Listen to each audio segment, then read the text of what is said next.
সফলতা পেতে হলে এই 7টি কথা অবশ্যই মেনে চলুন। নাম্বার 1, কথা কম বলুন। কম কথা মানে কম ভুল, কম শত্রু। নাম্বার 2, কেউ অপমান করলে হেসে চলে আসুন।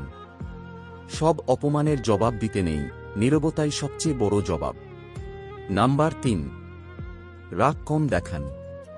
রাগ আপনার নিয়ন্ত্রণ কেড়ে নেয়, আর নিয়ন্ত্রণ হারালেই ক্ষতি শুরু হয়। নাম্বার 4, একটু বোকা সেজে থাকুন। যত কম চালাক দেখাবেন, তত কম মানুষ আপনাকে ব্যবহার করবে। নাম্বার 5, কাউকে নিজের পার্সোনাল কথা বলবেন না। আজ যে বিশ্বাসের মানুষ, কাল সেই দুর্বলতা হয়ে দাঁড়াতে পারে। নাম্বার 6, কখনোই কোনো ঝামেলায় নিজেকে জড়াবেন না। শান্ত থাকা মানে দুর্বলতা নয়, এটাই বুদ্ধিমানের কাজ।